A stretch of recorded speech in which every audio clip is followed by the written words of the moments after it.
Let me tell you about this case that has left people debating and divided for years. Back in 2018, Nicholas Godejohn, the co-defendant in the tragic case involving Gypsy Rose Blanchard, was convicted of first-degree murder in the death of Gypsy's mother, Claudine Blanchard. His crime resulted in a sentence of life in prison without the possibility of parole, plus an additional 25 years for armed criminal action. That's a heavy sentence, and many believe it's unfair, especially when compared to Gypsy's much lighter punishment for her role in the crime. Nicholas's arrest dates back to 2015, just days after the crime. Since then, nearly 9 years have passed. Gypsy, the key figure who initiated the events, has already been released and is reportedly living her life freely.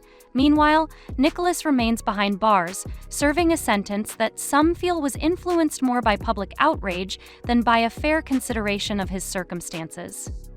His family and supporters have not given up, though. They're fighting to get him a reduced sentence, and they need all the help they can get. Now, if you're wondering how resentencing works, here's a quick rundown. Resentencing is a legal process that allows for a convicted person's sentence to be reconsidered or revised. It can happen for several reasons, such as new evidence, changes in the law, or mistakes made during the original trial. Nicholas's family has been pushing for this for years, and they've created a YouTube channel, NPG Cornerstone Nation. NPG stands for Nicholas Paul Godejohn, to raise awareness and rally support for his case. Time is of the essence here. This process has a deadline of February 1, 2024. That means there's still a chance for more people to step in and help Nicholas get a fairer sentence. His family has laid out detailed reasons why they believe he deserves reconsideration. They argue that his original trial, while technically deemed fair by the courts, did not account for his special circumstances. Nicholas's involvement in the crime began in June 2015 when he was contacted by Gypsy, who confided in him about the years of abuse she had suffered at her mother's hands. Gypsy's situation, as many now know, was one of severe medical abuse. Her mother subjected her to unnecessary medical treatments and manipulated her into believing she was seriously ill, all to garner sympathy and financial support.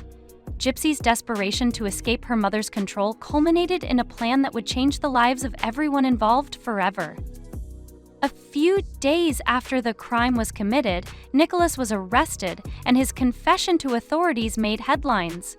Now, nearly 9 years later, the legal consequences have played out in starkly different ways for the two individuals involved. Gypsy Rose, seen by many as both a victim of her mother's abuse and the orchestrator of the crime, received a relatively lenient sentence of 10 years in prison for second-degree murder. She has since been released and is reportedly rebuilding her life. Nicholas, however, remains behind bars, serving what many view as an excessively harsh sentence for someone with developmental disabilities.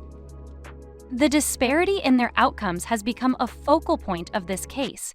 Nicholas's family and supporters argue that his sentence does not account for his unique circumstances, including his mental health diagnoses of autism and Asperger's syndrome. These conditions, they claim, significantly impaired his ability to make rational decisions and rendered him highly susceptible to Gypsy's manipulation. Dr. Wasserman, a psychologist who evaluated Nicholas, testified during a 2022 appeal hearing that Nicholas's actions were driven by an overwhelming desire to please Gypsy, who had been the driving force behind the crime. According to Wasserman, Nicholas likely acted impulsively, focusing solely on carrying out the plan without fully understanding its gravity or long-term consequences. This diminished capacity, they argue, should have been a crucial factor in determining his culpability. First-degree murder charges require proof of premeditation and deliberation, elements that many believe Nicholas, due to his developmental challenges, was incapable of fulfilling. Supporters of Nicholas contend that a conviction for second-degree murder, which typically carries a lighter sentence, would have been more appropriate given the circumstances. Here's the thing. Nicholas has developmental disabilities, including autism and Asperger's syndrome. Experts testified during his appeal hearing in 2022 that his mental state at the time of the crime was compromised. Dr. Wasserman, a psychologist who evaluated Nicholas, explained that his actions were driven by his overwhelming desire to please Gypsy, his then-girlfriend. He wasn't thinking about the consequences. He was acting under pressure and manipulation. This diminished capacity should have been taken into account, and it raises the question of whether his conviction for first-degree murder, which requires deliberation, was appropriate. Legally, sentencing someone with developmental disabilities to life without parole can be considered cruel and unusual punishment. Yet the courts have been resistant to revisiting his case. Despite new evidence, expert testimony, and witness statements presented during his 2022 appeal, the judge denied his motion to vacate the sentence. Supporters argue that he should have been convicted of second-degree murder instead, which carries a lighter sentence. Nicholas's case has now reached the federal level, where his legal team is filing a habeas corpus petition in Missouri. This legal tool allows someone in custody to challenge the legality of their detention and push for a modified sentence. It's a glimmer of hope, but the road ahead is long and uncertain. So, what can be done to help Nicholas? His family is asking for letters to be written to the governor, urging him to use clemency powers to reduce Nicholas's sentence. Clemency is a legal mechanism that allows for the shortening or modification of a sentence, and it could be Nicholas's best chance at freedom. Writing such a letter, however, requires careful thought. Supporters are encouraged to focus solely on Nicholas's circumstances and avoid discussing Gypsy's involvement or criticizing the original trial. The letters should be concise, no more than 300 words, and professional in tone. Nicholas's family has even provided sample letters and step-by-step instructions on their YouTube channel to make it easier for people to get involved. But that's not all. There's also an online petition that's been circulating since 2019 calling for a reduction in Nicholas's sentence.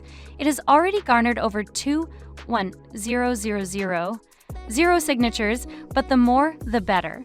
Petitions like these are important because they signal public interest and can influence decision-makers. It's a heartbreaking situation. Nicholas admitted his role in the crime and has expressed deep remorse, yet he remains locked away for life, while Gypsy has moved on. Many argue that Gypsy was the mastermind, manipulating Nicholas into carrying out her wishes. She had other options to escape her mother's abuse, but she chose this path. The disparity between their sentences has left a sour taste in the mouths of many who feel justice has not been evenly served.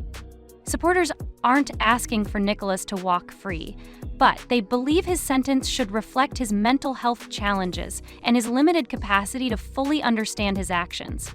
They want him to have a chance at rehabilitation, not a life condemned to prison without hope. If you feel moved by this story, you can take action by writing a letter, signing the petition, or simply spreading the word.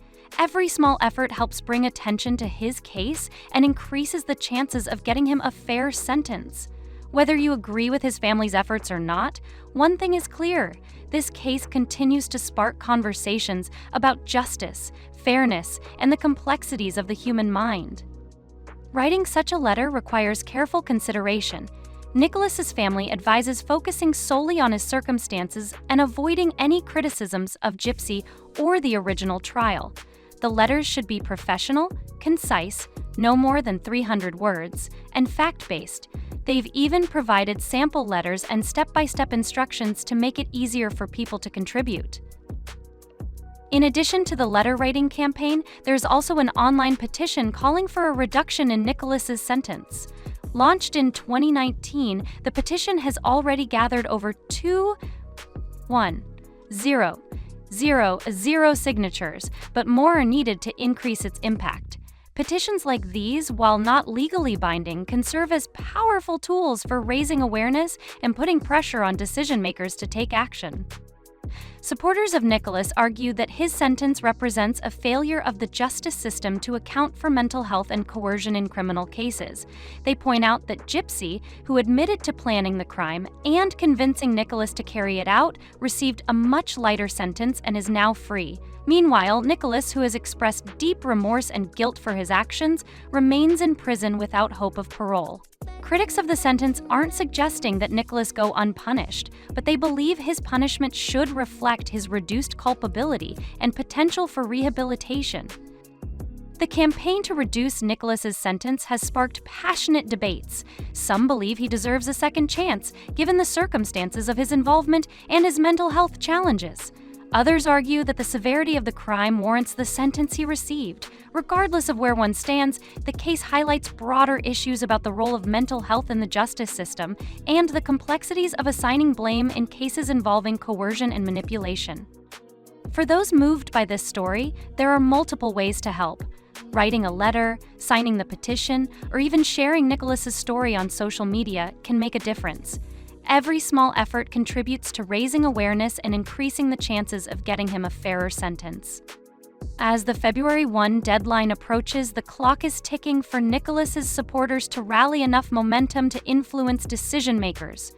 Whether or not they succeed, this case will undoubtedly continue to spark discussions about justice, fairness, and the challenges faced by individuals with mental health conditions in the legal system.